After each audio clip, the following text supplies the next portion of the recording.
Good morning and welcome to the Sports Debate Show. I'm your host, BA. Got James Martin and Jack Hirsch with me. First show of 2026. It is December 3rd. Hope you fellas are doing real good this morning. We have very good debate questions going on. We're going to start with the hottest debate topics because this is how we do it. First one today for the question. Would Lane Kiffin be justified to now insist that his assistant coaches no longer be involved with Ole Miss during their playoff run? I'm going to give that one to James because he's more associated with that. Yeah, well, first of all, good morning to you guys and Morning. Happy New Year. I'm glad to be with you guys at the start of the new year. Hopefully, this is a great one for you all. Um, Lane Kiffin there's a lot to unpack in that question. He, for those of you viewers out there, if you're not into football or if you're hiding under a rock or anything like that, obviously you know Lane Kiffin was the coach of the Ole Miss Rebels, and he's had a tumultuous, kind of rocky career, and has had the best time I think of his career with Ole Miss. And this year, obviously, would have been the best time, but he just elected to leave and go leave Ole Miss for LSU and a division or conference rival, and he wanted to continue to coach his Ole Miss throughout the playoffs since they made the playoffs, and Ole Miss decided not to, rightfully so. I don't blame them for not doing that, and it looked like as a a kind gesture. I don't know if that's with Lane Kiffin. Is that really a kind gesture, or just to keep his name in the mix in allowing his assistant coaches to go and coach Ole Miss throughout the playoffs? And I'm thinking, just like everybody else, that Ole Miss is probably going to be one and done. But here they are, headed to the semifinals. They won 2 games, and so that makes it very difficult for a coach like Lane Kiffin, who's trying to get everything together on his side at LSU and needing his coaches who are traveling back and forth to Baton Rouge to Mississippi to go and to coach these players continuously throughout the playoffs and get themselves ready throughout getting ready for spring, getting ready for the transfer portal, everything that comes with football that's during this time. I think that he should let his players stay, honestly, and continue to coach because he shouldn't have let them go in the first place. It's going to look really bad if he decides to pull them. But now I'm thinking, from what I gather right now, both Ole Miss and Lane Kiffin in his camp are going to split ways. So it's a strong possibility that his coaches will not be there when they play on the next game. Because from what I've been seeing, and to me, I disagree with that. I think that they should stay there because you put them there in the first place. Why? I don't think maybe weren't that the expectations weren't that they would win this far, probably for Lane's camp. And the other situation is that tampering is a big particular question here. It's whether or not they're trying to recruit players to come to LSU once they're done. Um, that's just a part of the game. They neither. I don't think Ole Miss should have accepted the coaches if they didn't want Lane Kiffin to come there. They should have accepted the coaches, and I don't think Lane Kiffin should have allowed his coaches to go there because of where we are now. I think that should have even happened, but since they're here, it's going to look bad on both parts, on both the team, on Ole Miss and on Lane Kiffin if they pull them. So I think that they should stay there. I think. Give me the question. Let me see. Would he be justified? No, I don't think he'd be justified. So I think it would look bad on his part and on Ole Miss's part if they allow these players to go. I mean, the coaches to leave. Yeah, James, are you running for political office? Because you seem to be avoiding the question. You're bumbling around like I can't. I'm trying to make sense of what you're saying. I mean, you're kind of all over. You're here, you're there, you're everywhere. Yeah, you go yes, no, yes, no, yes, no. You're darting in and out. You're smoother than Terrence Crawford bouncing in and out. I mean, is Lane, but it seems to me that you feel that Lane Kiffin is not justified to pull his coaches back at this point. Am I correct? He's not Correct. justified. I'm going to say he is justified to pull his coaches back. I mean, Ole Miss isn't naive.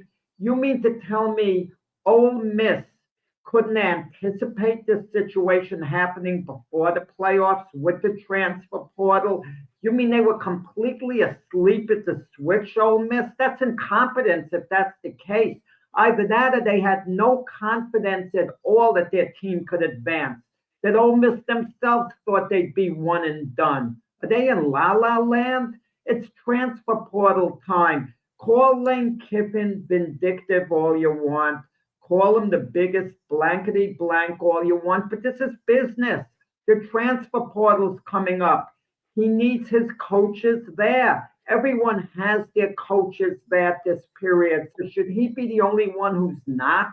I mean, he did offer to coach at Ole Miss. Had Lane Kiffin been coaching at Ole Miss through the playoffs, he would be there now. Obviously, he'd be doing double duty, doing his LSU, stuff in addition to Ole Miss, but his coaches would be at Ole Miss with him. So you mean to tell me Ole Miss is saying to Lane Kiffin, if you're going to LSU, you can't coach here through the playoffs, but they're accepting his assistance? There's something off here.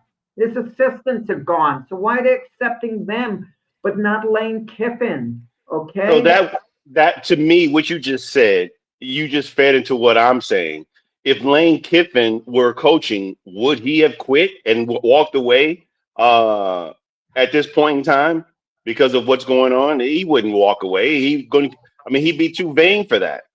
He'd be too vain to say, I'm going to continue coaching Ole Miss until we get to the end. If we get to the end, so be it. It's what it is. I won a championship with them, and now I'm gone. So why not let your coaches stay? If that's the case, why? There's no way Lane Kiffin would have left himself. So why are you going to pull your coaches away from the situation because they're still winning there? But I hear from what I hear again. Ole Miss doesn't want them there any longer because of the potential tampering, which is goofy. I think both parties are goofy right now for what they've done. But in the situation, you just can't pull away because it's going to look bad on Lane Kiffin and his program. And because LSU, if I'm LSU, I'm looking at you sideways. I mean, because why are you going to pull away now when you have the potential to actually win the championship? Because I mean, to be honest with you, they're in a situation to win only because of Lane Kiffin. All this is because of Lane Kiffin. So it makes him look good if they stay there and go all the way to the end. No matter, even if they don't get to the end, getting this far is just a testament to what he's built there. What he's built there. So I just think that no, there's no way you should allow those guys to leave. Well, you can't go with a skeleton crew. You need assistant coaches at some point. This isn't baseball. You could lose every single coach in baseball, and the players could band together and make up a lineup, go to the bullpen, maybe not as effectively, but the team could conceivably win without a manager and coaches. In baseball, certain sports, even maybe basketball, you throw the right players out there, you can get by. Something about football, it's a little too complicated, even on the college level. But again, the question is, would Lane Kiffin be justified?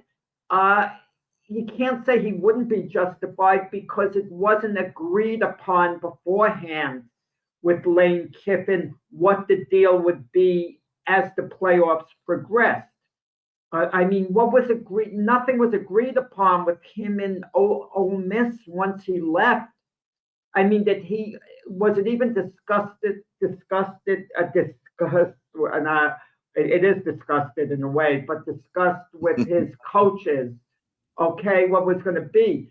was, did everyone just think, oh, we'll be out of here in 1 week with the playoffs. Lane Kiffin's going to look good because he allowed his coaches to coach there. He didn't bail out on Ole Miss, but it hasn't quite worked out that way. And you could say all you want, give Lane Kiffin credit. If they won, they're winning with his team.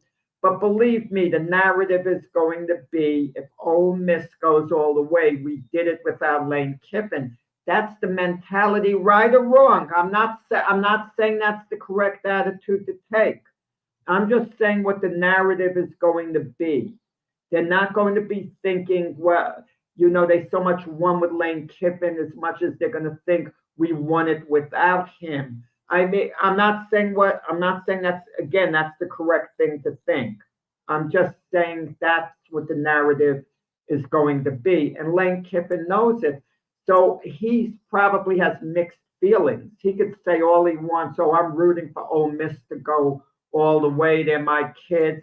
A large part of them will be relieved if they get eliminated. It really will. He's not going to be upset if they get eliminated. Well, I'll tell you this: if he did pull this assistant coaches right now, that would definitely be an a-hole move by him to do that during the playoffs, and they already got into the second round, basically. So, yeah, I wouldn't think he'd be justified. I don't think he would do that anyway. I mean, there's a lot of things that Lane Kiffin is, but I don't think he's that kind of a guy. I think he's going to keep him in there as long as he can. He's just going to have to work around it. That's all. No, I think from what I understand that both are like almost mutually agreeing that they should go. Because right now?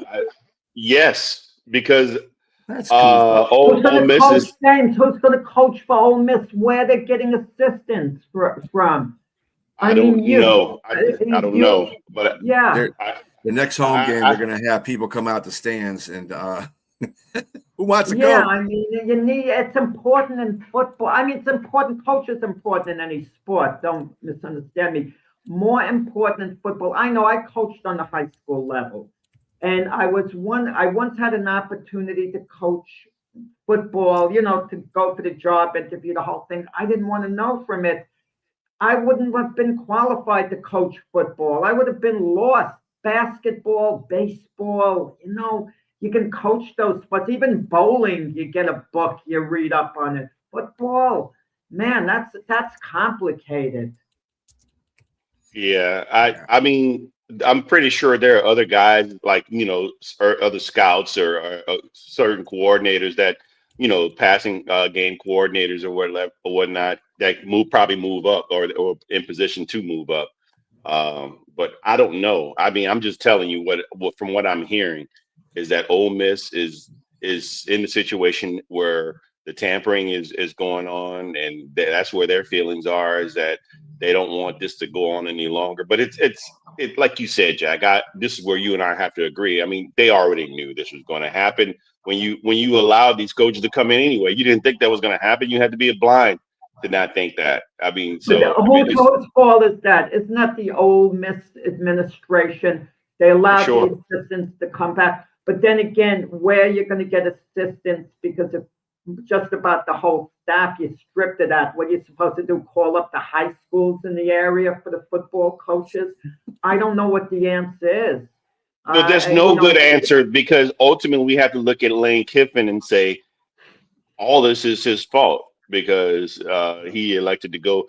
And not only did he elect to leave, obviously he elected to leave and go to interconference rival, and so it just makes the whole situation just like fall right into a big mess. And so if you really want to put it into somebody's fault, it's the NCAA's fault, because they don't have any these rules. This stuff has got to change. It really, all this coaching and all this moving around and transfer portal and that stuff's got to change. They got to do something. They got to come in there. Somebody's got to put a foot in there and say, "Hey, hold up a minute. Let's regulate this whole situation so we don't have these issues, in the coming years." And it's kind of like the same thing with the NFL and their coaching process. You're allowed to go and look for coaches before, even if your team is in the playoffs, which I think is, ignorant to me. I don't understand that whole situation. if they get to a point and they lose out of the playoffs, then go ahead and let them look for coaching gigs. If they, or until they get out the Super Bowl, whatever the case may be, but doing it during the playoffs is, again, the team is going to lose focus. You're not coaching, especially if you're getting a head coaching spot. You're not going to you're not going to give out your 100%. You're a human being. You already got a job. Why the heck would I want to, continue doing this one? You do it, but it's like a half-ass kind of thing that you're doing. So I mean, it's kind of, to me, the same way it's going to be in the NCAA. They got to do something about that. They have to make some kind of rules and regulations so we don't have any of this problem. And Lane Kiffin doesn't look like an ass, and neither does Ole Miss. So, yeah, I don't know. But Lane Kiffin is entitled to leave. Any coach is entitled to leave, because if they weren't winning, coaches get fired in season. Look at James Franklin, a highly successful coach at Penn State. He got off to a terrible start this year, and he got fired. So why shouldn't coaches be allowed to leave if they're very successful? I don't want to hear, well, they're abandoning the school. Well, if they're not winning, the school's going to abandon them. Look at LSU. Jack, I mean, the reason Jack, he abandoned in the first place because they fired their coach. I agree with you, Jack, in what you're saying there, but I also agree with Brian in regards to how things are playing out, meaning they not following an NFL model. NFL has a great motto in how everything should be done in the off season, when the game is over. This is when transfer portal and national signing day should be done after the game is done. When you're done, you should have these things. That way, it makes it a lot easier that these guys can be working towards building their team after things are done, not during the season, not during playoffs when there's a problem. That's like you said, the NCAA is probably one of the major culprits here that should be culpable, because this is what's going on. I mean, because of everything that's transpired, it should be the NCAA's fault, because he's got to get in LSU ready. And Ole Miss, when they're done, they're going to have to get their team ready. But he's trying to do all that right now in the midst. That's why everything's a big mess right now. I'm going to go back and say that Lane Kiffin wouldn't be justified, because he elected to allow his coaches to go back there and coach. And so now, and to me, you need to finish a job. You need to finish the job. As hard as it may be, as difficult as it may be. And Ole Miss, as terrible as you don't like Lane Kiffin anymore, and as the situation, that he's going to pluck some of your players away from the team, there's nothing you can do about that. You elected to allow those coaches to come in. You both made decisions that could be detrimental for your current teams, but it is what it is. Well, Lane Kiffin posted something of his coaches working late into the night. They're doing double duty. That's a way of working around it. The coaches have to be exhausted. That has to be crazy. I'm pretty sure. And believe me, when they show up for Ole Miss, it's as if, and they'll be relieved if Ole Miss loses the next game. If they are, allowed, working for Ole Miss, they'll say, okay, good, let's get it over with already. It doesn't help. It's a bad situation. It's really gonna. What's going to hit the fan if they're not there come the day that they're supposed to play. Miami, right? They play Miami, I believe. Mm-hmm. Yeah. So we'll see. Like I said, it's the NCAA that's going to have to fix this issue. And Jack, you're right. They can leave if they, even if they're at a successful school. But it's the fallout that happens after that needs to be regulated, because I don't understand why they don't do all that stuff after the national championship. Why transfer portal doesn't open in, and then they can sign. Whatever the case may be, they need to do that after the last game of the college football season. You imagine those Ole Miss coaches, though? I mean, if they're doing double duty, and then after that, their job ain't going to be done. They got to do everything for LSU in the offseason. So they're not going to get any And just one last word from me on the matter. Is anyone looking at the transcripts of these students? Aren't they supposed to be students taking classes, going this and that? What the heck is going on? I mean, they're just going to go to another school, and the credit's automatically going to transfer. That never even comes into the equation. That should be another debate question as to whether or not football and school is even in a matter of importance. Education, right? Education, yes, Yeah. exactly. So that should be a whole other debate question.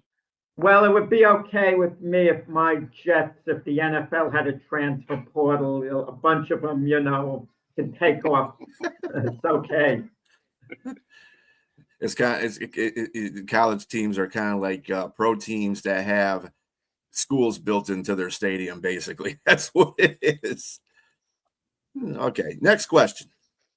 The New England Patriots say they're supporting Stephon Diggs over what has recently transpired off field. Do you have a problem with that? Go ahead, Jack. I have a big problem with it. Years ago, the Patriots drafted a player, Christian Peter. I forgot what round he was drafted in, nose tackle, pretty good player, actually. And he did have years in the NFL, but they found out right after drafting him, Robert Kraft, the owner, found out he committed certain things in college which weren't too good, put it that way. I don't remember the exact 1996. Okay, and I don't remember yeah, go ahead, James, on that. Yeah, well, I was going to say, it's funny you mentioned that. I looked that up, and it was his wife that didn't want him on there because it was violence against, I think it was domestic violence against women. And it was Myra Kraft that didn't want him. And this is where what spawned the Patriot way. And I mean, he was a fifth round draft pick. Okay, yeah. I actually remember him playing at a charity basketball game that involved boxes, and I remember him kind of playfully slapping the kid around who was guarding him. No, not violently, we kind of showed that rough side of him a little. He didn't do anything illegal, that terrible, don't get me wrong. But I remember at the time Robert Kraft saying drafting him was a mistake. This is our policy. We're not going to draft players with a lack of character anymore. Case closed. We're not accepting this. And they cut him. They just flat out cut him from the team. And where I have a problem is not Stephon Diggs still being on the Patriots, not continuing to play.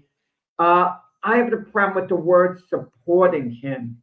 Supporting him. That's what they said. I mean, if they used other words, okay, Stephon Diggs, is going to continue, to play for New England while this is being investigated. It's being investigated. They could find the right words, okay? But support means you stand behind the guy, what he did, or you believe in him. You believe him. You flat out believe him. And unless New England has evidence, the Patriots, that Stephon Diggs really is a bit of a victim here. For all we know, they do. They have some type of evidence that we're not privy to. The word supporting him, I find that highly distasteful. I do have a big problem with the word supporting someone or standing behind someone. I mean, if you want to talk about innocent until presumed otherwise, that it's being investigated and we're not going to condemn without evidence yet, I'm 100% behind that. But supporting a guy, unless you're sure that he deserves that support, and if we find out later that Stephon Diggs was at fault and New England said they supported the guy, I mean, that's bad to me. I do have a problem with it. I mean, whether you say support or not, if you're allowing the player to continue to play, you're not suspending him, you're still supporting him. Whether you say it or not, if you have a problem with him saying the word, actions speak louder than words. If they're going to allow him to play, because obviously they need him, if they're going to allow him to continue to stay in the building because they want him to be a part of the system, as they go into the playoffs, you're still supporting him, whether you say it or not, Jack. You're still supporting him. And if the roles were reversed, if it turns out this person was lying, which there's some evidence of situations where people have just flat out just lied on players just because they wanted to get what they wanted, which is a monetary, the system is rigged. When I say system, I mean legal system where people can go in and say you did this to me, and they find out that it didn't happen, but yet because some guys don't want to continue on with the situation, they'll pay money under the table to say like, look, let's just get rid of this. Lawyers advise them just to get rid of the situation because we're going to have a lengthy legal battle. It may still be more of a visual stain on you or the team, because even if you are found innocent, it's there. You know what I mean? Or the stigma or the ambiguity is going to always be there and question about whether or not you were guilty or not. And so it's a tough situation. And I'm not saying he's guilty, and nor am I saying he's innocent. Due process should be there and allow this person to go through, because there are situations, forget football, where guys have been blatantly lied on, people have been blatantly lied on, and where the system was just it was rigged against the player. I mean, against, not forget a player, people. I mean, we're talking about, forget as a black person, we're talking about back in the day, the Central Park Five or whatever those kids were. They were presumed guilty before they were, and it turns out they were innocent. It's just, you got to allow the system to work for itself first before. And so if you're going to say you support a person, and that to me, that depends on what type of person he's been in the building. He must have been astute. He must have been a person that's just been doing the right thing, the Patriot way, for them to say that. And so you can't just drop a person off and say that you're not going to support him, because ultimately you're saying if you don't support him, you're saying he's guilty. And if you figure it out, and you're not guilty, then come on back.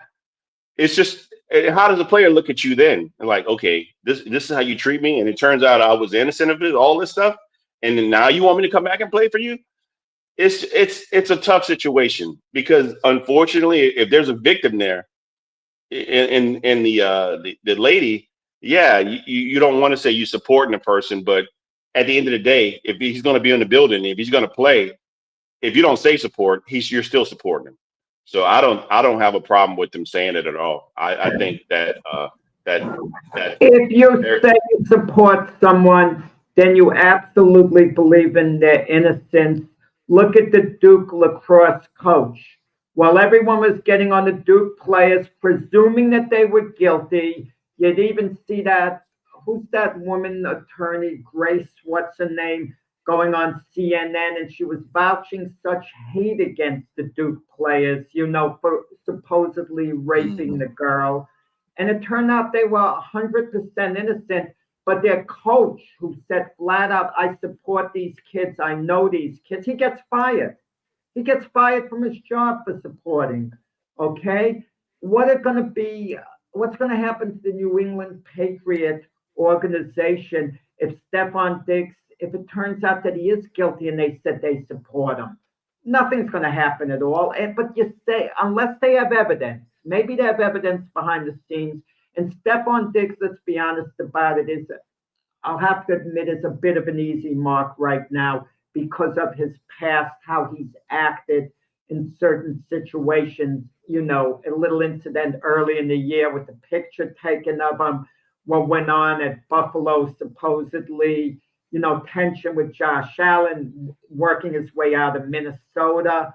But, one might have nothing to do with the other. But I'm okay with New England standing behind him, until the case gets resolved, because they should stand behind him until it gets resolved. I don't want him cut, but saying they support him, support means you're on someone's side. That's what support means. I just don't like the term more than anything else. And with that said, what you just said makes more sense, and I'll let B go. Maybe by them saying that they support him, there must be something that his attorney, there's either lack of evidence or just something that makes this an egregiously false claim, and okay, so then they've been shown that this is where this is at, and this is why I'm not guilty. So okay, so because like you said, it's a major organization, so they must have something there that allows them to support him. So it is what it is. I don't think that's the case either way. I think the fact that it's a business thing. I was reading the article when they did the press conference. Remember, also Christian Barmore, defensive lineman for New England, is also in the same situation with domestic battery, and he came out. He had to come out and defend both players. Well, not defend them, but understand the situation that's going on. And he basically summed up both the players with, yeah, we support their players because they're allegations. Those are allegations. When he says they're allegations, so we support them. But support doesn't always mean that if they get found out that they're guilty, both of them, of their crimes, then of course they're going to be, let go from the team, I would assume, because that's what Patriots usually do. But they'll be let go after the playoffs. well, I don't know how that's going to work. Well, none of the cases are going to be happening until after the playoffs anyway. Basically, I think January 24th is when Stephon Diggs has to be in court. I don't know the court date for Christian Barmore, but I think it's going to be after the playoffs at least. I don't know how long New England will last, but the point of the matter is, I think it's a business thing. And like to your point, James, they don't want to. They don't want to get the player to be thinking that, oh, well, you don't support me, and then I found out that you are innocent, and then they say, oh yeah, you come back. That would be ridiculous. I wouldn't go back if I was the player. I was like, oh, okay, well, you didn't stand behind me when and I told you I was innocent, blah blah blah. So it's a two-way street. It cuts like a knife sometimes. So you got to make sure that you do what's best for your team at that moment. And I think that's what Vrabel did. He just said, it's allegations. He filed allegations by we support these, because of these allegations, we will support our players. But there's kind of a but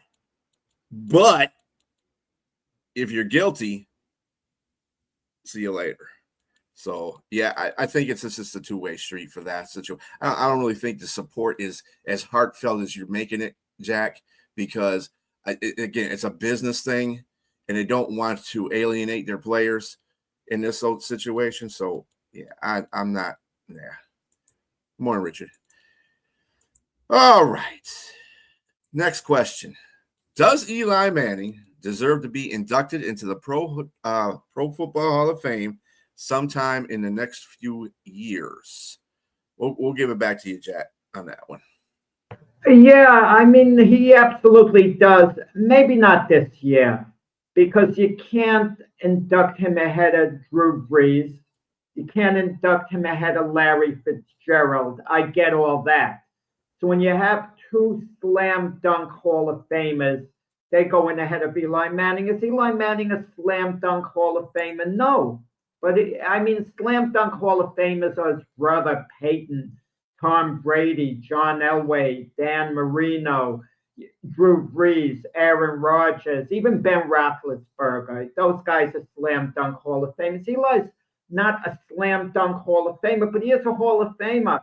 In the next few years, in one of the years, the class is not going to be so powerful where he can't get in. Now, we talk about quarterbacks managing games and winning games. I can't stand it when I hear the story, well, the Ravens won a Super Bowl with Trent Dilfer. Heck, they could have won that game with Zach Wilson. He could have carried him through the playoffs with that defense. And if I'm exaggerating with Zach Wilson, I'm not exaggerating by much, and I'm serious when I mean that. So don't give me the Trent Dilfer line. Eli Manning went out and he won both Super Bowl games. He took the Giants down the field in their last possessions. He won those games. Look at the last drive that you talk about the helmet catch, but he put the ball there and avoided the pass rush. And the second Super Bowl, that pass to Mario Manningham was sensational, and he took him down the field. And what about his Iron Man streak? 210 games? Think about that, 210 consecutive games he played in. Compare that to the current record. Josh Allen, it's been in 121 consecutive games. That's the longest streak in the NFL. Josh Allen has got a long way to go to catch the 210. Okay, I mean, he's got to play about 6+ seasons to catch up to Eli Manning on the Iron Man streak that he had. The argument against Eli Manning's this: regular season, his record is subpar. Well, you can't have it both ways. I could play, when Jerry Jones's Cowboys went 12-5 3 years in a row, no one gave a darn about it because they kept getting bumped in the playoffs. You got guys like James saying, get rid of Jerry as the GM because, he doesn't know what he's doing. So the regular season didn't mean anything to James. But if Eli Manning's going 500, guys like James are going to start pointing out, oh, no, with that type of record, how can you be a Hall of Famer? He won 2 Super Bowls, 2-time Super Bowl MVP, Iron Man streak. His coach, Tom Coughlin, loved him. He was a real leader there. Players rallied around him. And right now, of all the retired athletes in New York, at least, he's arguably the most popular one because of what he did. A giant through and through. Not as good as Peyton Manning, his brother, but who gives a darn? Definitely a Hall of Famer at some point in the next few years. Not this year, perhaps, granted, because of Bruce Gerald. I'm fine with that. But in the next few years, how do you avoid making him a Hall of Famer? So, mentioning the Iron Man streak, I mean, anybody could have those streaks and be considered like an Iron Man, but I mean, you could be a guy that plays subpar and an average. As long as you're in the game, you're considered an Iron Man. Fine, I'll give you that. And I'll give you, he had those moments in the playoffs. I will definitely give you that.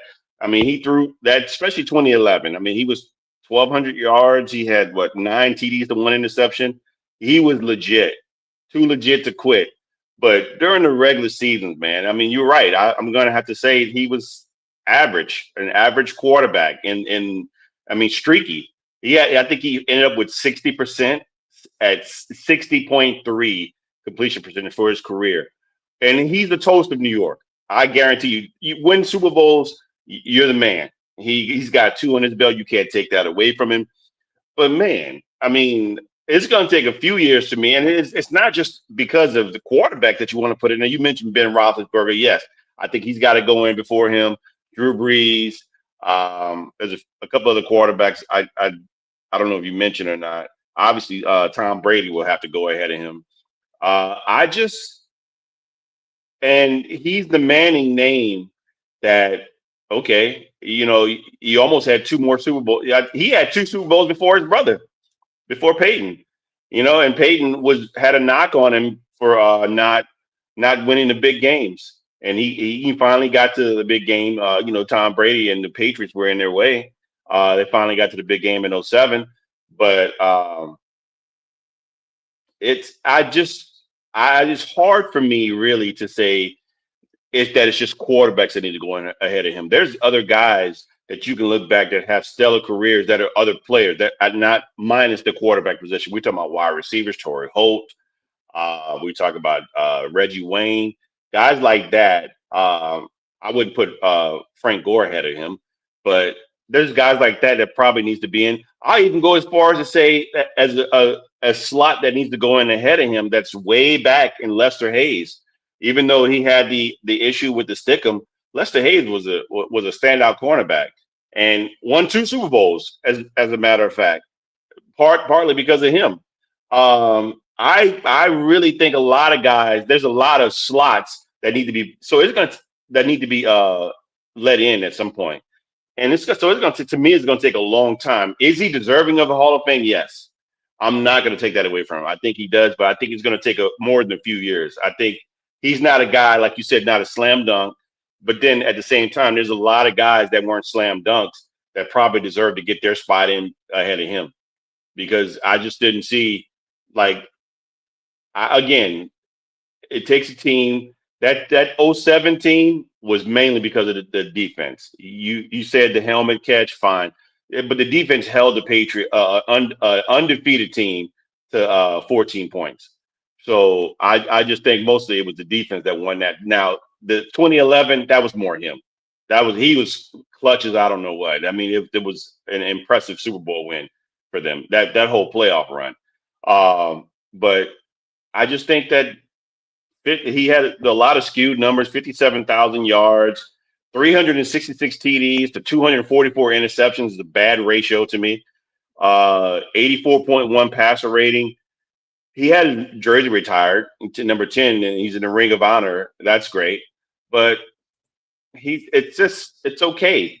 I mean, to me, he had a couple of good runs, a couple of really good runs, and the teams had good runs, and he deserves the Hall of Fame. But it's just going to be a little bit further down the line. That's just my opinion. Any rebuttal to that, Jack? No. Actually, I had a helicopter just come by as you said something now. I think you were addressing me and I couldn't really hear it. I understand what you're saying there, but it's called Hall of Fame as well. And I can make the argument, just like I could say Patrick Ewing is the greatest New York Knicks in team history. I could say that Eli Manning is the greatest Giant quarterback in team history. Some people might say Bill Sims or go back to Charlie Connolly, etc. But I can make that argument. He did it in the toughest market as well. And the Giants never looked to draft a quarterback until the end of Eli's career. If they weren't completely happy with him, they would have maybe looked to address the quarterback situation. And they didn't do it until the very end of his career. And you do it with every quarterback towards the end of his career. So that doesn't really count in that sense. And I could say Joe Namath then doesn't belong in the Hall of Fame. Look at his regular season record. Look at this, look at that. But Joe Willie's historical. One of the most historical names in NFL history. And that alone, should make him a Hall of Famer. But you just mentioned Patrick Ewing. So now, as the greatest Nick. Now, mind you, you said the great, and then you mentioned Eli Manning is the greatest quarterback. No, compare apples to apples. Would you put him in the top 5 of greatest Giants? Eli Manning. I'll give you that. Can you name 5 Giants that are greater than Eli Manning? Giant players who played their position a little better than Eli played his. Yes, because you just mentioned, like you said, I could make an argument that Tiki Barber was a little better running back than Eli was a quarterback. I could make that argument if I wanted to, per se. I mean, LT obviously is the gold standard, and then you look at guys like Harry Carson, etc. Am I going to go back to the day when Frank Gifford played and guys like that? Yeah, because you just mentioned, you said Joe Namath. It's different, but in football it's different. You can't compare one position to the other. That's not true. Because there's a top 100 players all together. I mean, there's a reason you're going to name. But that's gimmick stuff. If I said to you who's a better player, Barry Sanders or Deion Sanders, come on. It's nuanced. It's slightly nuanced, but that's not true. Impact is everything. You can definitely see how a person impacts the game regardless of their position. So I get it. Eli, the answer is yes, because Eli's position was more important than anyone else's position. I don't think so. I mean, his position is, but did he play his position well enough to be in that top 5? That's the thing. That's the question I'm asking. And LT played linebacker. He played outside linebacker. They changed that comparison. I could argue, well, T was better than Jerry Rice. Then I could rate him ahead of Jerry You Rice. could. You And could argue that. Jerry Rice was the, best receiver over the course of his career in NFL history. You could argue that. There's so many. That's another debate question that we can have. I mean, I get it. My point is, the reason why I brought that up because you mentioned uh, Patrick Ewing as the greatest, arguably the greatest Nick. And so, and that there's different positions in basketball, is what I'm saying. And so, so I'm saying comparing apples to apples, you would have to compare Eli Manning at the same. And I could name probably 5 players that I would put ahead of Eli Manning, regardless of position, as a great They're all giant. Hall of Famers. They'll all be Hall of Famers, the 5 you're going to name. So, Sam Huff. yeah, Sam Huff, who later went to the Washington Redskins. Yeah. Mm-hmm. But that was before the Super Bowl era. It doesn't matter. It doesn't matter. One could argue that the game was probably harder then, than it is now. And So, Sam I Huff mean, reportedly was scared out of his wits of, Jim Brown, supposedly. I mean, Right. everybody probably was afraid of Jim Brown. So he was bigger than his offensive lineman. So, I mean, yeah, I mean, that's, again, neither here nor there. I think he's going to get in the Super Bowl. I mean, excuse me, in the Hall of Fame at some point. But I think it needs to be far down the line. There's just way too many guys that were good at their position that have been left out and hadn't been included yet. And so I just think he's not a slam dunk for me. I got a comparison that you probably might even scoff at, and it's to a current player that plays. Jalen Hurts doesn't really have the greatest seasons, but when he gets in the playoffs into the Super Bowl, that dude plays, and he's won an MVP in one. He almost should have won an MVP in another one had he not thrown that pick six. He probably won the MVP in that one. Kind of reminds me of the same thing that Eli Manning did over his career. He wasn't the greatest quarterback. He was a leader, but he wasn't the greatest quarterback on ever to play during a regular season. But when it came to the playoffs, he sparkled. And I think that's the same thing that Jalen Hurts is. So we might have this conversation about Jalen Hurts 10 years down the road. Correct. If Jalen Hurts plays 6-7 more years, then he's the starter for the Eagles. Yeah, he'll be a Hall of Famer. Yeah. Yeah. Now, by the way, Jack, Brett Favre has the most consecutive starts. 297. No. I said Iron Man, what Eli had. I didn't say you had the record. Oh. Okay. I think he was second, if I'm not mistaken. Yeah, I think he is second. Yeah. Nobody's catching Brett Favre. And he beat Brett Favre. He beat Brett Favre in the NFC Championship game in Green Bay, sub-0 degree weather. Eli actually, that was one Brett on the Favre. run that run they went on. Yeah. Yeah. And I think Brett Favre threw an interception to seal that game, didn't he? Yeah. He threw an interception and they sealed that game. All right. Next question, real quick here, between Draymond Green, DK Metcalf, and Anthony Edwards, whose recent conduct do you think is the worst? Go ahead, James.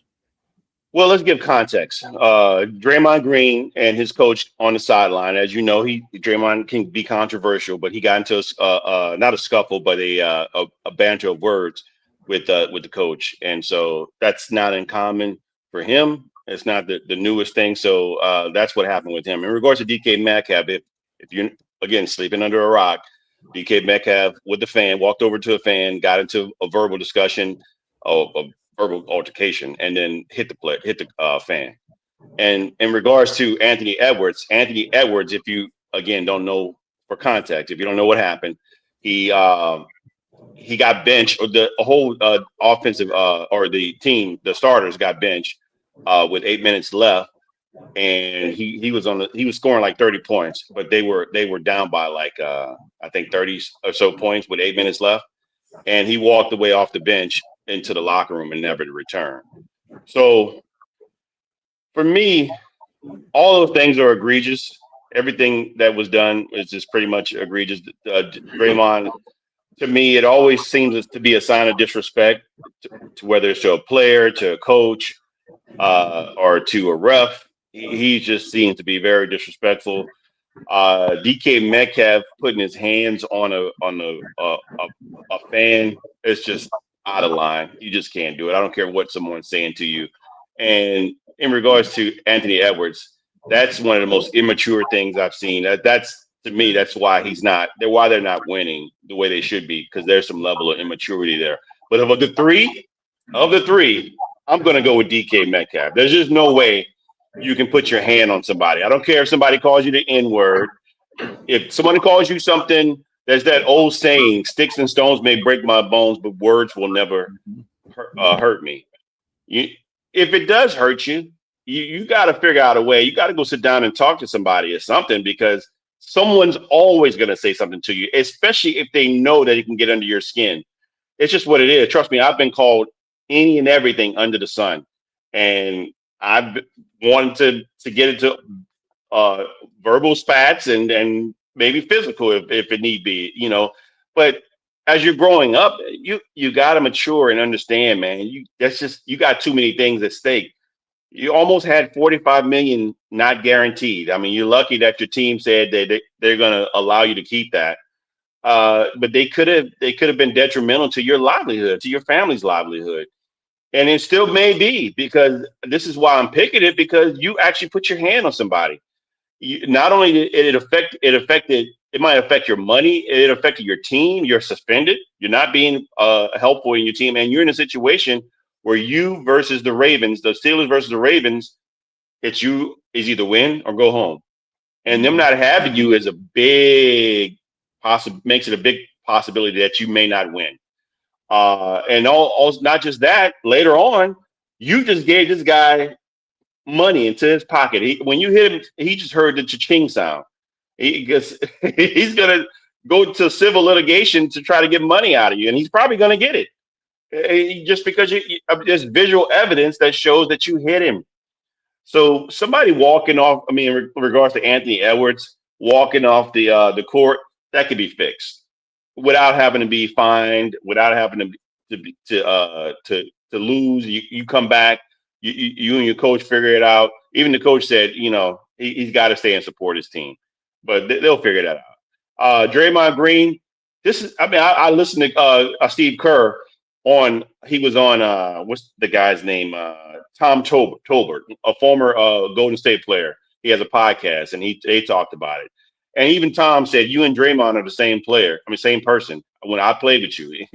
And Kerr was like laughing because, yes, he's like, that's just us, man. And he said it was a misunderstanding because he thought I was telling him to stop fussing at the ref or whatever. But I'm mainly telling him to come get into the huddle because I took a timeout. We need to know what's going on.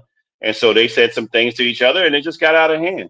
But he said it was just a misunderstanding. And so to me, the reason Draymond is still on the team is because he loves his fire. He loves his passion for the game.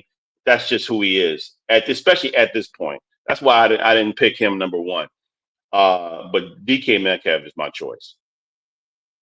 Yeah, with Draymond Green, we know what's going on, even the players. It doesn't undermine Steve Kerr in their eyes. They're like family. They've been through so much together. Him walking out doesn't make Steve Kerr look bad. It's what it is.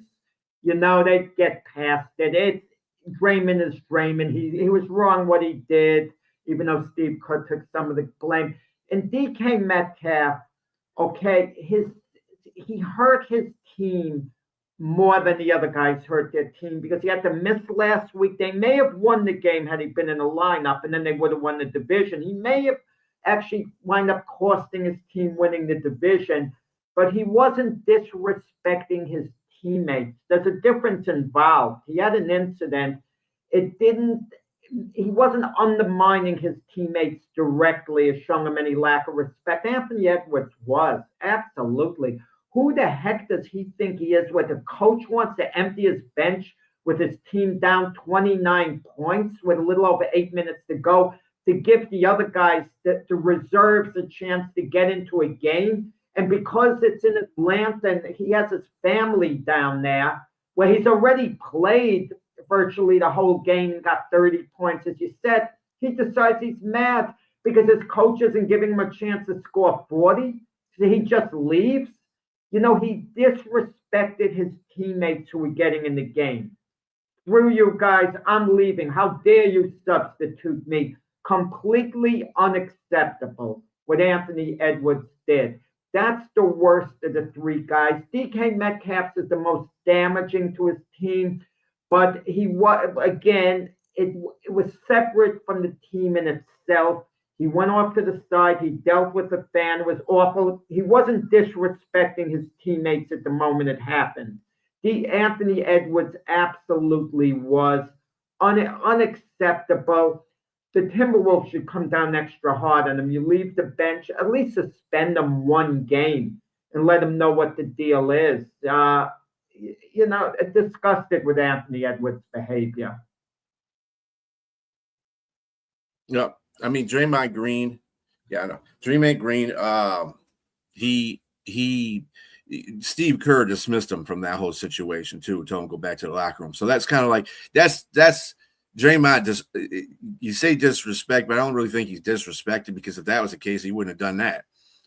He understands. It's kind of like the son-father role kind of like thing going on with him and Kerr. So he told him to get off the court. He said, "Like, go take a timeout." He put him in timeout. So and he did. Draymond's like that anyway. That's just what kind of player he is. He's been like that ever since he's been in college. So that's just what you take what you get. DK Metcalf, for him to walk all the way to the fan to do what he did tells you right there the dude has no self-discipline. You need to have self-discipline. And yes, that's disrespectful to your team because what you did, you cost your team, your presence in 2 games.